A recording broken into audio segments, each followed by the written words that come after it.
Hello. Hello. ठीक है।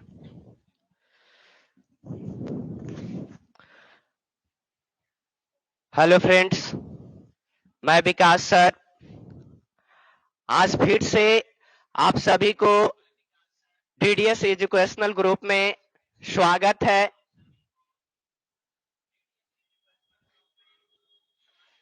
और आज फिर हम लोग अर्थशास्त्र के पार्ट 3 लेकर आए हैं।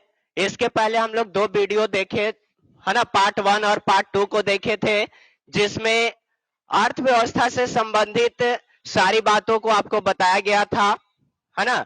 जैसे अर्थव्यवस्था क्या है, अर्थव्यवस्था क्या है ना। उसके बाद देखिए आपको बताया गया था,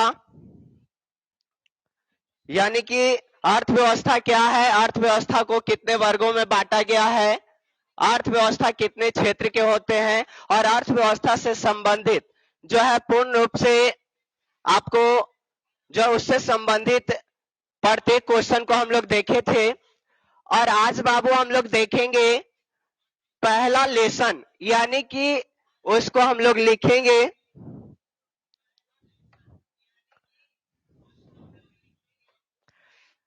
देखिए यहां पर ध्यान दीजिएगा, अर्थव्यवस्था एवं उसके विकास का इतिहास, ये आपका चैप्टर का नाम है।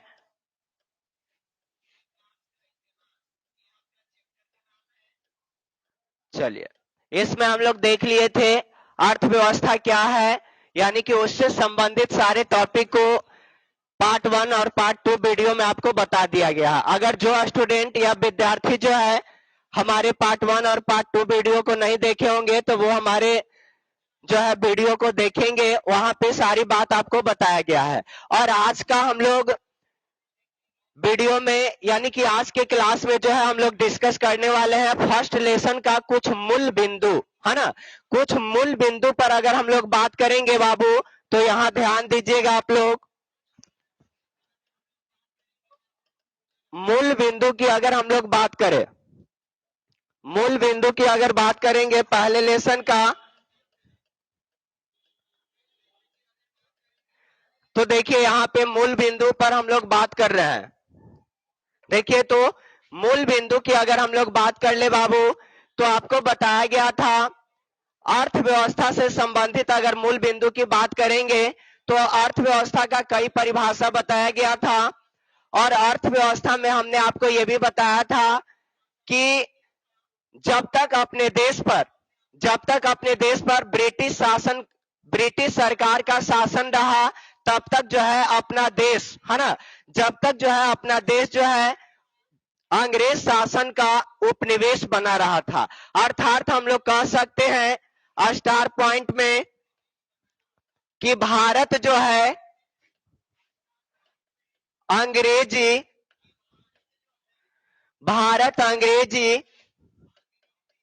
शासन का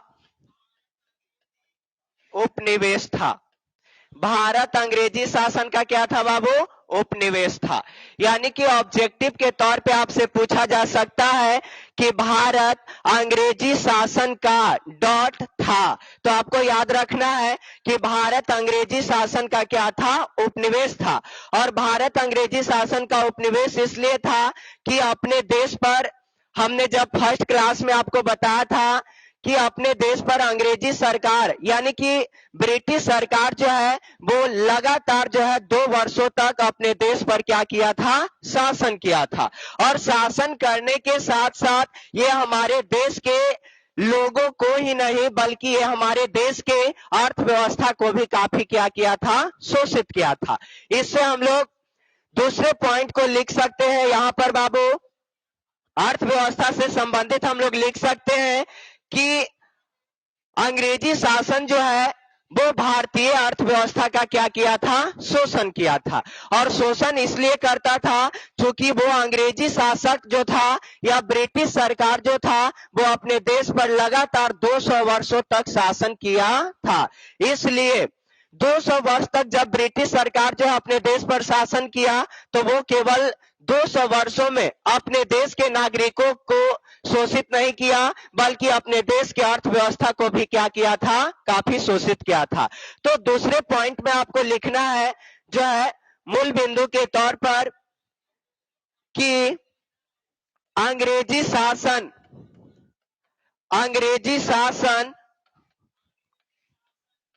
भारतीय अर्थव्यवस्था को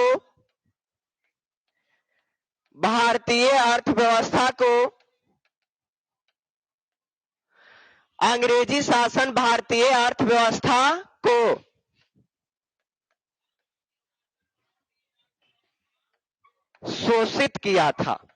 क्या किया था? शोषित किया था।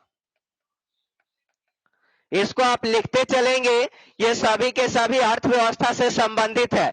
यानी कि पहले टॉपिक में अर्थव्यवस्था से संबंधित आपको बताया गया कि भारत जो है अंग्रेजी शासन का उपनिवेश था और अंग्रेजी शासन का उपनिवेश भारत को इसलिए कहा जाता है क्योंकि अपने भारत देश पर अंग्रेज जो है अर्थात ब्रिटिश सरकार जो था वो लगातार 200 वर्षों तक शासन किया था और 200 वर्षों के शासन के दौरान जो है बाबू वो अपने देश के नागरिकों को ही नहीं शोषित किया था बल्कि अपने देश की अर्थव्यवस्था को भी काफी क्या किया था? शोषित किया था। इससे संबंधित दो मूल बिंदु को याद रखना है कि भारत अंग्रेजी शासन का उपनिवेश था और अंग्रेजी शासन जो है वो भारतीय अर्थव्यवस्था को काफी क्या किया था? शोषित किया था। चलिए आगे तीसरे पॉइंट को हम लोग लिखेंगे।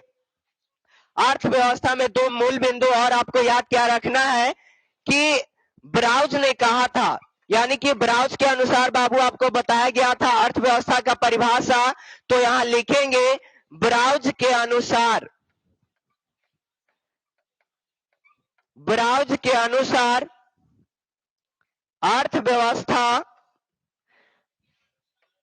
अर्थव्यवस्था आजीविका अर्जन की प्रणाली है। आजीविका अर्जन की एक प्रणाली है। यानी कि तीसरे मूल बिंदु में आपको याद रखना है ब्राउज के अनुसार अर्थव्यवस्था आजीविका अर्जन की प्रणाली है। अर्थात इससे ऑब्जेक्टिव क्वेश्चन में आपसे पूछा जा सकता है कि किसने कहा था कि अर्थव्यवस्था आजीविका अर्जन की प्रणाली है? तो ब्राउज के अनुसार कहा गया था बाबू कि अर्थव्यवस्था जो होता है वो आजीविका अर्जन की एक क्या है? प्रणाली है। जो हम यह भी बताए थे आपको कि ब्राउज के अनुसार दिया गया परिभाषा जो है पूर्ण रूप से क्या माना गया था? अनुचित माना गया था, जिसका मुख्य कारण क्या था कि इन्होंने कहा कि अर्थव्यवस्था आजीविका अर्जन की प्रणाली है, लेकिन ऐसा नहीं था। जब हम लोग जानते हैं कि अनेक क्रियाओं के द्वारा, अनेक परिश्रम के द्वारा जब हम लोग धन की प्राप्ति करते हैं तो वो धन से केवल हम लोग अपने जीवन का यापन ही नहीं बल्कि अपने उस धन से अपने जीवन के अनेक क्रियाओं को संचालित करते हैं। चलिए, तो ये तीन जो है मूल बिंदु को आप स्क्रीनशॉट करेंगे, उसके बाद हम लोग चलते हैं आगे। देखिए,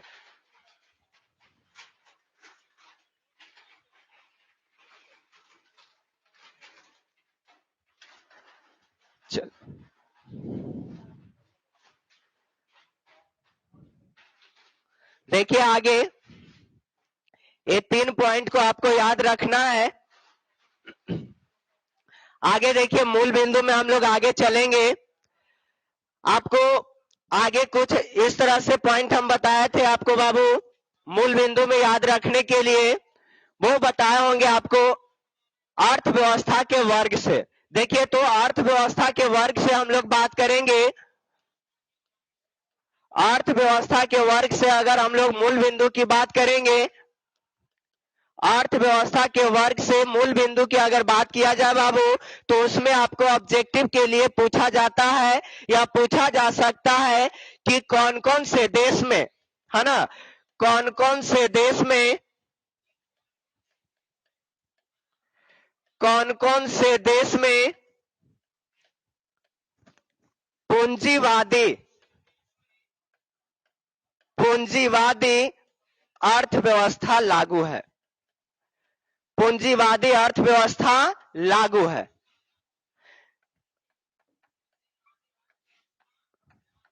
देखिए तो यहाँ पे ऑब्जेक्टिव क्वेश्चन या मूल बिंदु के तौर पे आपको याद रखना है कि कौन कौन से देश में पूंजीवादी अर्थव्यवस्था लागू है। यह आपसे पूछा जा सकता है कि पूंजीवादी अर्थव्यवस्था वाला देश कौन कौन है। तो पूंजीवादी अर्थव्यवस्था वाला देश में बाबू आप लिख लेंगे, इसमें अमेरिका, अमेरिका लिखना है, फिर आप जर्मनी लिखेंगे, जापान लिखेंगे,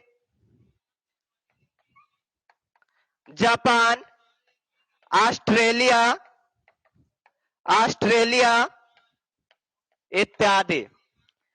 यानी कि आपको इससे याद रखना है कि कौन कौन से देश पूंजीवादी अर्थव्यवस्था लागू है, कौन कौन से देश में जो है पूंजीवादी अर्थव्यवस्था लागू है। तो आपको याद रखना अमेरिका, जर्मनी, ऑस्ट्रेलिया इत्यादि। इससे फिर देखिए, इसी से आपको याद रखना है, पूछा जा सकता है कि समाजवादी अर्थव्यवस्था वाला देश कौन कौन है।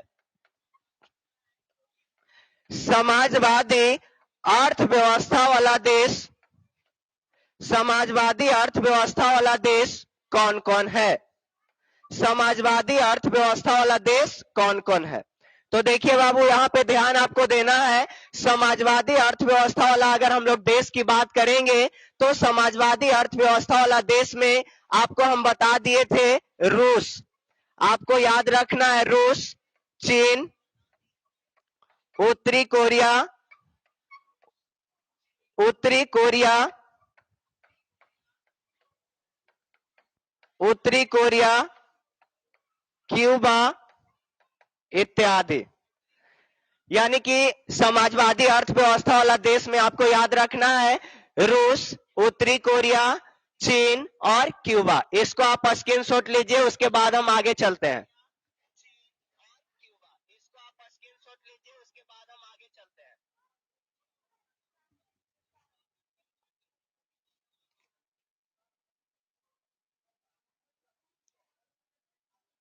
चलिए आगे बढ़ते हैं। देखिए, ये अर्थव्यवस्था के वर्ग से मूल बिंदु की अगर हम लोग बात कर ले बाबू, तो ये है। उसके बाद देखिए, इससे एक और ऑब्जेक्टिव या मूल बिंदु के तौर पे आपको क्या याद रखना है, जो मुख्य रूप से अर्थव्यवस्था के वर्ग से संबंधित है। देखिए, एक आपको हम बताए थे कि मिश्रित अर्थव्यवस्था वाला देश कौन कौन है। इससे आप याद रखिएगा, मिश्रित अर्थव्यवस्था वाला, मिश्रित अर्थव्यवस्था वाला देश कौन कौन है।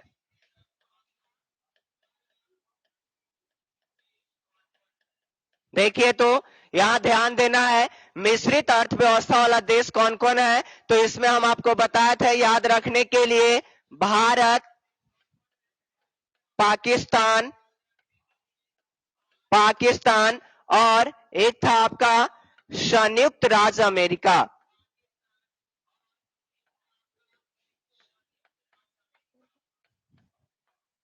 देखिए, देखिए तो इसको याद रखना है आपको। क्या अगर आपसे पूछा जाए कि मिश्रित अर्थव्यवस्था वाला देश कौन कौन है, तो भारत, पाकिस्तान, संयुक्त राज्य अमेरिका। इसमें से बाबू एक पॉइंट आपको मूल बिंदु के तौर पे क्या याद रखना है, जो लगभग प्रत्येक वर्ष जो है ऑब्जेक्टिव के तौर पे पूछा जाता है। यानी कि आपसे पूछा जा सकता है कि इनमें से, है ना, इनमें से मिश्रित अर्थव्यवस्था वाला देश कौन है। मिश्रित अर्थव्यवस्था वाला देश, अर्थव्यवस्था वाला देश कौन है, कौन है। अगर इस तरह के क्वेश्चन आपसे पूछा जाता है कि इनमें से मिश्रित अर्थव्यवस्था वाला देश कौन है, तो आप मिश्रित अर्थव्यवस्था वाला देश का नाम याद रखेंगे। उसमें से क में रहेगा आपका भारत, ख में रहेगा आपका जर्मनी, ग में रहेगा आपका बाबू अमेरिका, अमेरिका, और घ में आपका रहेगा रूस। तो बताइए इस तरह से आपका रहेगा, तो चुनना क्या है? जैसा कि हम लोग सब जानते हैं कि भारत जो है, इनमें से भारत ही एक ऐसा देश है जहां मिश्रित अर्थव्यवस्था क्या है, लागू है। तो इसको आप याद रखेंगे। अगर इस तरह के क्वेश्चन आपसे पूछे जाते हैं कि इनमें से मिश्रित अर्थव्यवस्था वाला देश कौन है, तो आंसर में आपको देखना है कि ये तीनों देश में से किसका नाम है। सबसे पहले तो आपको याद रखना है कि भारत एक मिश्रित अर्थव्यवस्था वाला क्या है, देश है। चलिए, तो इसको आप क्या कर लेंगे, नोट कर लेंगे या तो स्क्रीनशॉट लेंगे। आगे हम लोग बढ़ते हैं। ये था अभी तक जो भी हम लोग बाबू देखे हैं, ये पूर्ण रूप से अर्थव्यवस्था के वर्ग से संबंधित था, मूल बिंदु।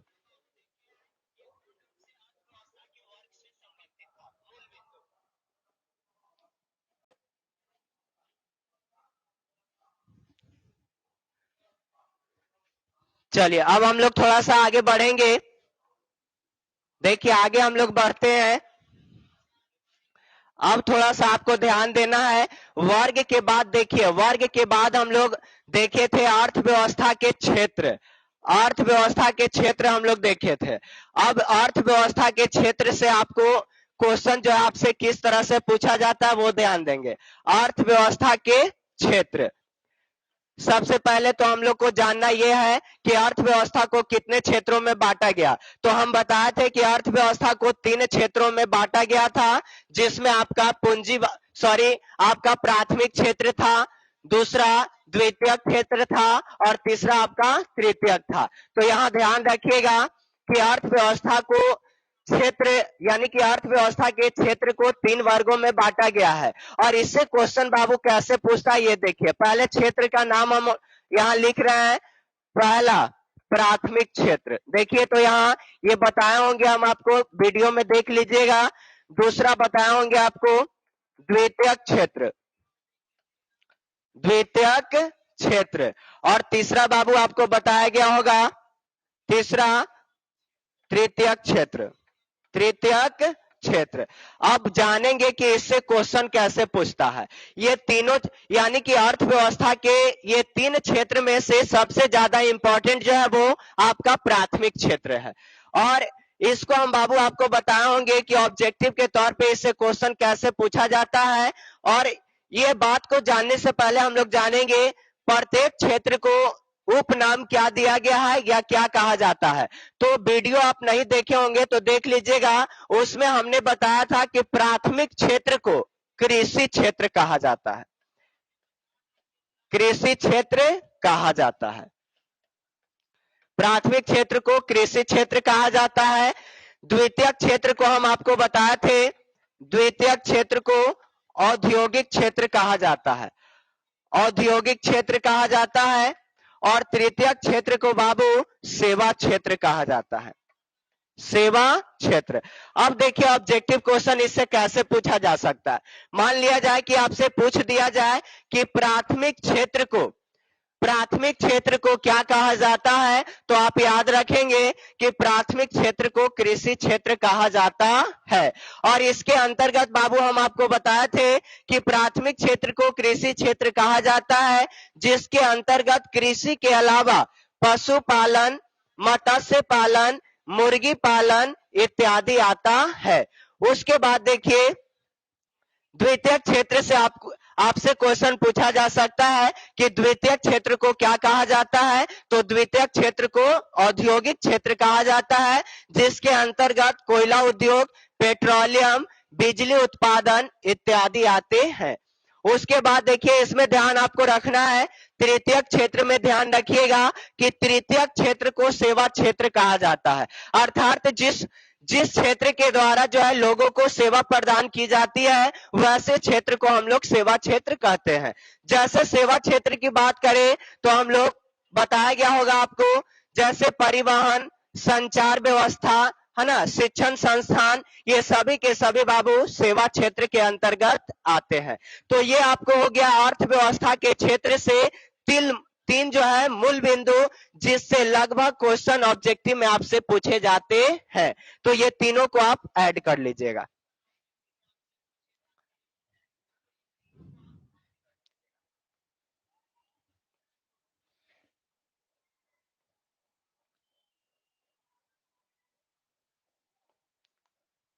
चलिए आगे हम लोग बढ़ते हैं। आगे देखिए, देखिए अर्थव्यवस्था के वर्ग और अर्थव्यवस्था के क्षेत्र को हमने देख लिया, है ना। अब थोड़ा सा आगे बाबू देखेंगे हम लोग। आगे देखिए, तो आगे मूल बिंदु में थोड़ा सा ध्यान देंगे हम लोग।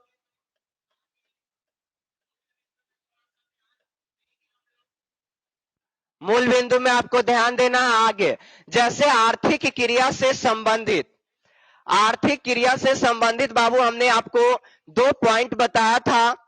आर्थिक क्रिया से संबंधित 2 पॉइंट आपको याद रखने के लिए हमने बताया था। वो 2 पॉइंट है आर्थिक विकास। पहले पॉइंट को हमने बताया था आर्थिक विकास, और दूसरे पॉइंट को आर्थिक वृद्धि।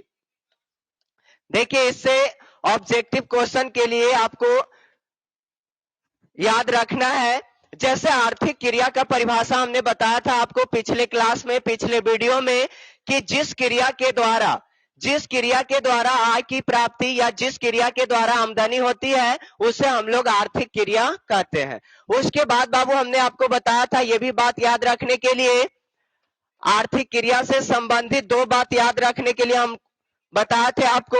वो 2 बात क्या है? 2 बात जो है वो आपको आर्थिक विकास है और एक आर्थिक वृद्धि है। ये दोनों से आपको ऑब्जेक्टिव कैसे याद रखना है, ये देखिए। ऑब्जेक्टिव के लिए आपको हम पिछले वीडियो में भी बताए थे कि आर्थिक विकास शब्द जो है, इस शब्द का प्रयोग जो है विकासशील देशों के लिए किया जाता है।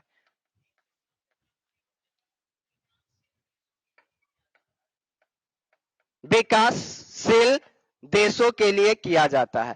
तो इसको ऑब्जेक्टिव के लिए याद रखिएगा। अगर आपसे पूछ दे कि आर्थिक विकास शब्द का प्रयोग जो है कैसे देश के लिए किया जाता है, तो आपको याद रखना है विकासशील देश।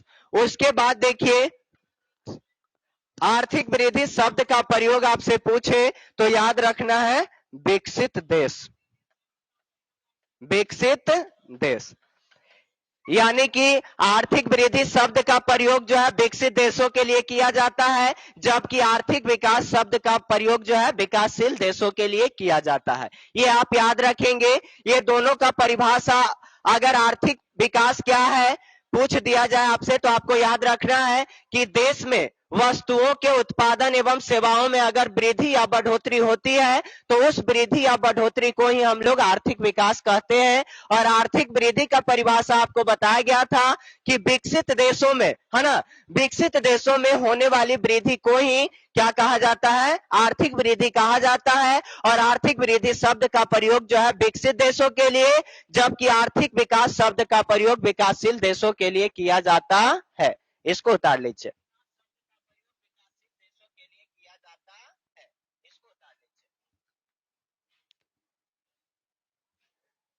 चलिए आगे ध्यान देना है आपको, इसी तरह से आगे ध्यान दीजिए। आगे देखिए, आर्थिक विकास से संबंधित हम आपको बताए थे बाबू, आर्थिक विकास, आर्थिक विकास के माप, आर्थिक विकास के माप के कुछ सूचकांक। देखिए ध्यान दीजिएगा, अगर पिछले वीडियो को आप देखे होंगे तो आर्थिक विकास के माप के कुछ सूचकांक, सूचकांक क्या है? देखिए इस तरह के क्वेश्चन आपको हमने पिछले वीडियो में बताया था, और वहां आर्थिक विकास के माप के सूचकांक यानी कि आर्थिक विकास के परिभाषा आपको जिस तरह से बताया गया था उस तरह से आपको देखना है ना। उस तरह से देखना है आपको कि अगर किसी भी देश में वस्तुओं के उत्पादन एवं साधनों में अगर वृद्धि होती है तो वृद्धि होने से, है ना, उस देश के आर्थिक विकास में भी क्या होता है? वृद्धि होता है। तो देश में आर्थिक विकास के होने वाली वृद्धि को हम लोग किन किन तरीकों से या किन किन माध्यमों से माप सकते हैं? तो बाबू किसी भी देश के आर्थिक विकास को मापने की निम्नलिखित सूचकांक है, और वो सूचकांक है बाबू, पहला हम आपको बताए होंगे राष्ट्रीय आय, पहला राष्ट्रीय आय, और दूसरा बताए थे प्रति व्यक्ति आय, प्रति व्यक्ति आय, और तीसरा बाबू हम आपको बताए होंगे मानव विकास सूचकांक, मानव विकास सूचकांक। चलिए, इससे आपको ऑब्जेक्टिव तौर पे कैसे याद रखना है, ऑब्जेक्टिव क्वेश्चन के लिए याद रखिएगा। देखिए, कभी कभी पूछता है कि राष्ट्रीय आय, यानी कि राष्ट्रीय आय को हम बताए थे कि इसका शॉर्ट नेम जो होता है बाबू एनआई, जिसको हम लोग नेशनल इनकम बोलते हैं, और प्रति व्यक्ति आय को हम लोग सूचित करते हैं पीसीआई, यानी कि per capita income, per capita income. और मानव विकास सूचकांक की बात किया जाए तो इसको हम लोग एचडीआई से सूचित करते हैं। एचडीआई का पूरा नाम अगर हम लोग जानना चाहेंगे तो ह्यूमन डेवलपमेंट इंडेक्स होता है, जिसको हिंदी में हम लोग मानव विकास सूचकांक कहते हैं। इससे बाबू ऑब्जेक्टिव के लिए हम याद रखने के लिए आपको बताए थे कि कभी कभी ऑब्जेक्टिव में पूछा जाता है कि किसी भी देश के, है ना, किसी भी देश के मानव विकास रिपोर्ट या मानव विकास सूचकांक को किस संस्था के द्वारा जारी किया जाता है, तो वो संस्था का नाम है बाबू यूएनडीपी। क्या नाम है? यूएनडीपी। यानी कि किसी भी देश के मानव विकास सूचकांक या किसी भी देश के मानव विकास रिपोर्ट को यूएनडीपी के द्वारा जारी किया जाता है, जिसकी स्थापना भारत में 22 नवंबर 1965 ईस्वी को किया गया था, जिसका अध्यक्ष अचिम अस्टेनर को कहा जाता है। जिसका अध्यक्ष कौन थे? Achim अस्टेनर, Achim अस्टेनर। तो ऑब्जेक्टिव के लिए आपको याद रखना है कि मानव विकास सूचकांक या मानव विकास रिपोर्ट को यूएनडीपी के द्वारा जारी किया जाता है, और ये यूएनडीपी की स्थापना जो है 22 नवंबर 1965 को किया गया था अपने देश में, जिसका अध्यक्ष या संस्थापक थे अचिम अस्टेनर, अचिम अस्टेनर। इसको स्क्रीनशॉट लीजिए। इसी में जोड़ लीजिएगा एक और, मानव विकास रिपोर्ट, मानव विकास रिपोर्ट। मानव विकास रिपोर्ट को बाबू हम लोग एचडीआई से सूचित करते हैं।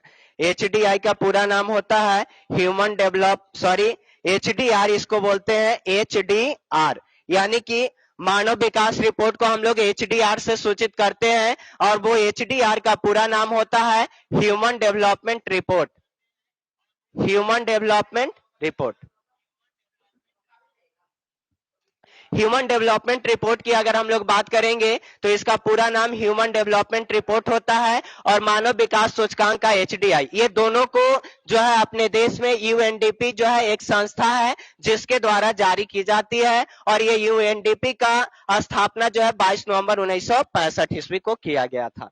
चलिए, इसको आप स्क्रीनशॉट लेंगे फास्ट, उसके बाद हम लोग आगे देखते हैं।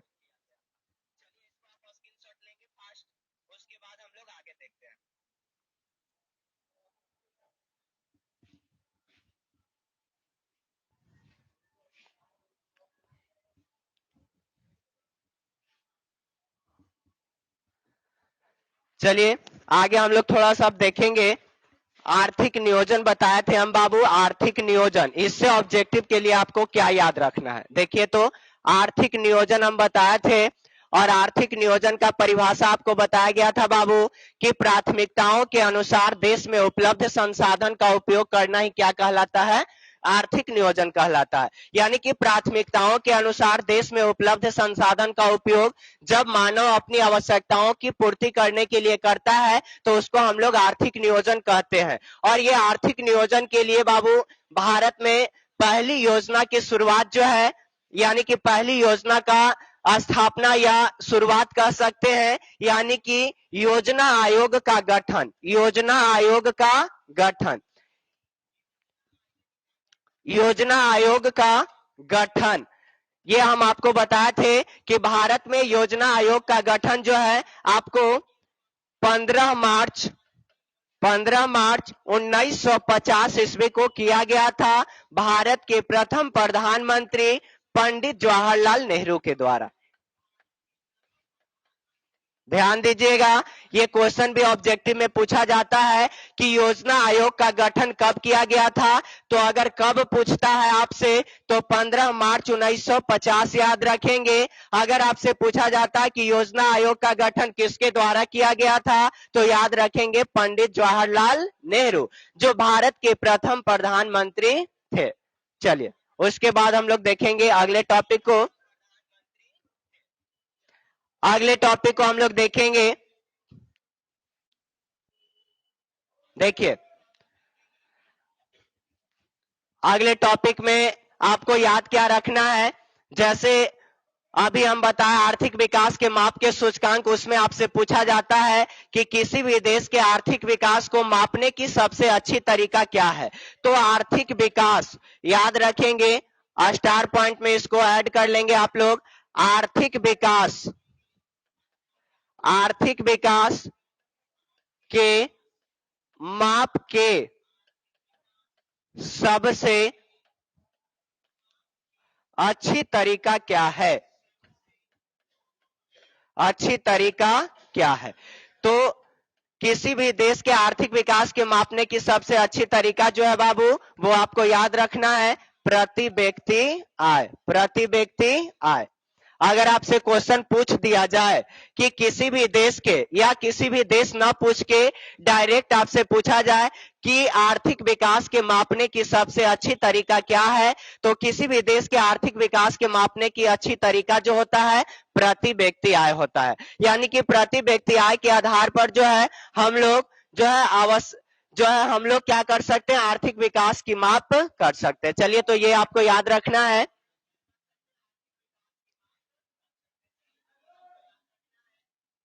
आगे देखिए अगला स्टार पॉइंट में आप लोग लिख लीजिएगा। अगला स्टार पॉइंट में आपको लिखना है, अगर आपसे पूछ दे कि भारत में या किसी भी देश की बात करेंगे, खास तौर से अपने देश की बात करेंगे, तो आर्थिक विकास जो है बाबू वो एक परिवर्तन की क्रिया है। लिख लेंगे स्टार पॉइंट में, आर्थिक विकास एक परिवर्तन की क्रिया है, एक परिवर्तन की क्रिया है।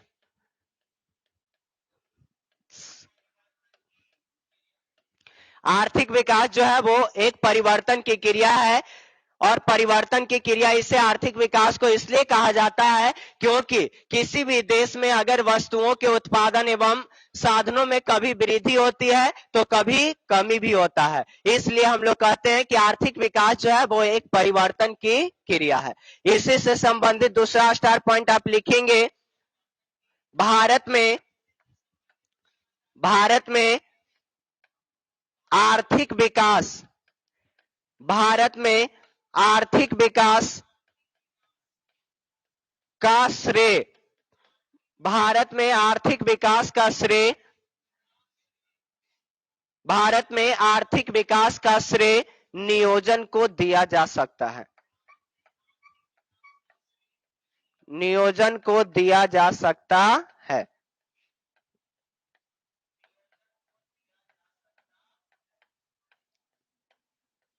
चलिए इसको भी आप ऐड कर लेंगे, यानी कि आर्थिक विकास के आर्थिक विकास जो है एक परिवर्तन की क्रिया है, और भारत में आर्थिक विकास का श्रेय जो है किसे दिया जा सकता है, नियोजन को। और नियोजन के मतलब आप जानते हैं कि अगर प्राथमिकताओं के अनुसार देश में उपलब्ध संसाधन का उपयोग किया जाए तो जो है उससे अपने देश के आर्थिक विकास में भी वृद्धि हो सकता है। इसलिए भारत में आर्थिक विकास का श्रेय जो है किसे दिया जाता है, नियोजन को दिया जाता है। इसको आप ऐड कर लेंगे। चलिए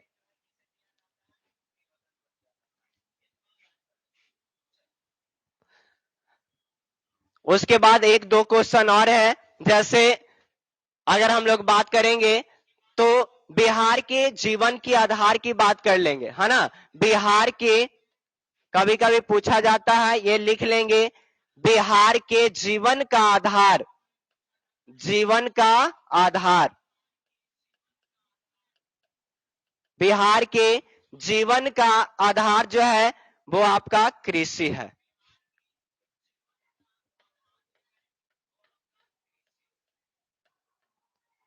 इसको भी ऐड कर लेंगे। बिहार के जीवन का आधार क्या है? कृषि है।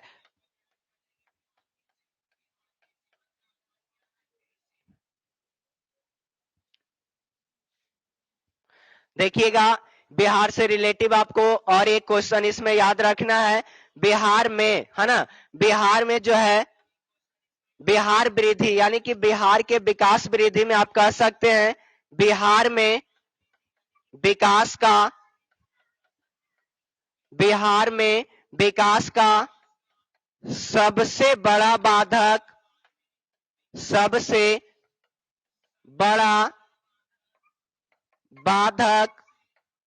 क्या है जी? यानी कि बिहार में विकास का सबसे बड़ा बाधक जो है वो आपका क्या है बाबू? बाढ़। क्या है? बाढ़। इसको भी अंडरलाइन कर लेंगे।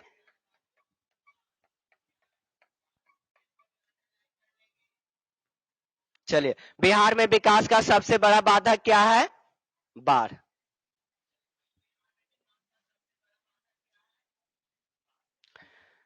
ये इसको आप नोट कर लिए। और इसी के साथ जो है इसमें एक दो पॉइंट और बच गया है, उसको थोड़ा सा हम लोग देख लेंगे। और वो है आपका बाबू, वो है आपका गरीबी रेखा। थोड़ा सा देख लीजिए, बस 5 मिनट।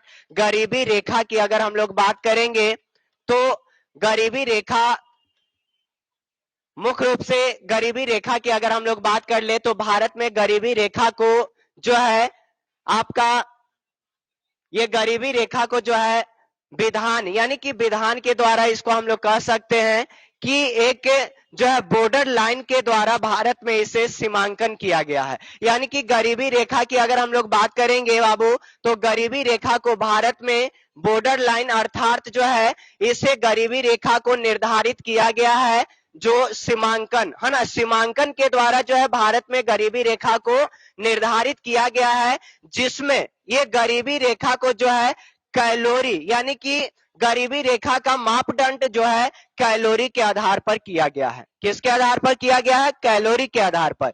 यानी कि आप सीधा सा आपको याद रखना है कि भारत में गरीबी रेखा का निर्धारण जो है सीमांकन के द्वारा यानी कि बॉर्डर लाइन के द्वारा किया गया है, जिसके अंतर्गत गरीबी रेखा की मापदंड जो है कैलोरी के आधार पर किया गया है। वो इस प्रकार किया गया है कि ग्रामीण क्षेत्र में, इसको ऐड कर लीजिएगा, ग्रामीण क्षेत्र में रहने वाले ग्रामीण क्षेत्र में रहने वाले व्यक्ति को ग्रामीण क्षेत्र में रहने वाले व्यक्ति को 2400 कैलोरी 2400 कैलोरी 2400 कैलोरी की आवश्यकता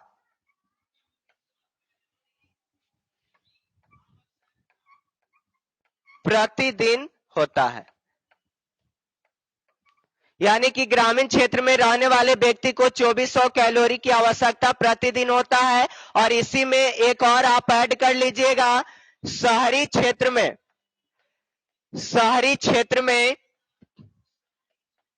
रहने वाले लोगों को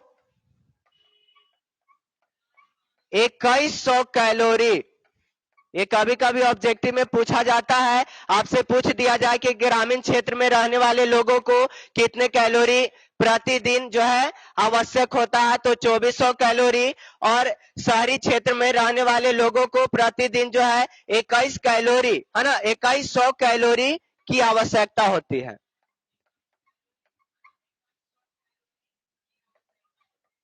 चलिए इसको ऐड कर लेंगे और इसमें इसको आप क्या कर लेंगे? ऐड कर लेंगे। और एक पॉइंट जो है आप देख लीजिए थोड़ा सा,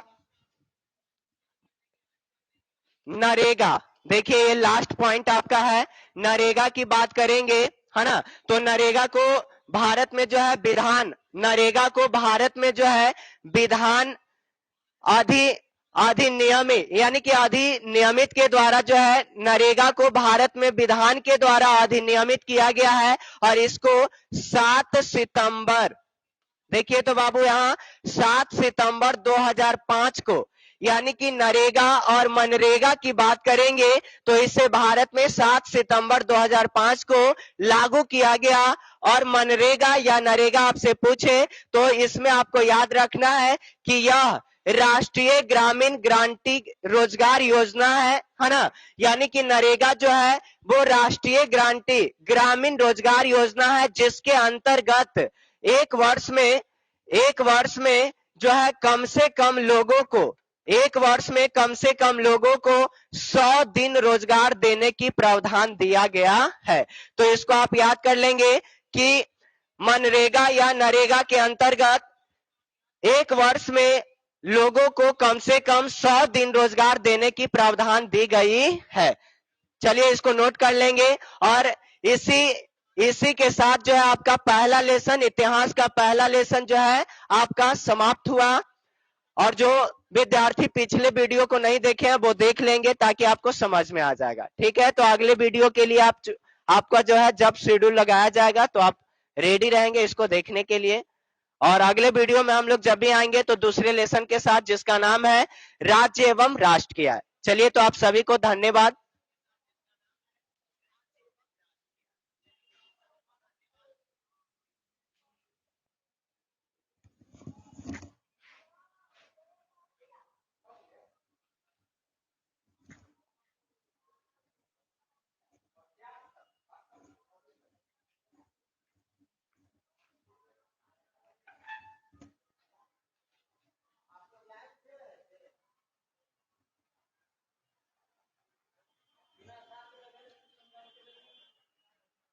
क्या सर?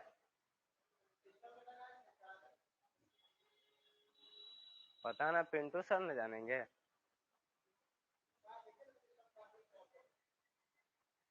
तो ऐसे चल रहा था।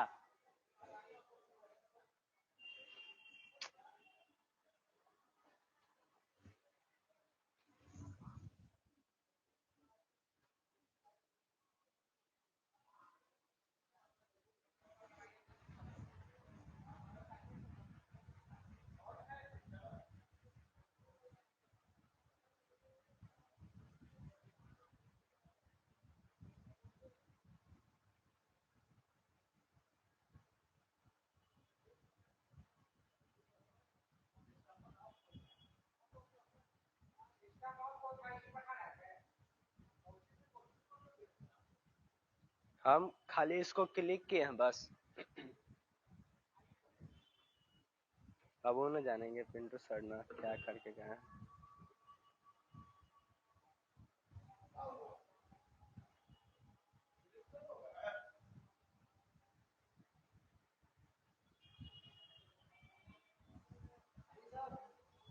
चल रहा था सर।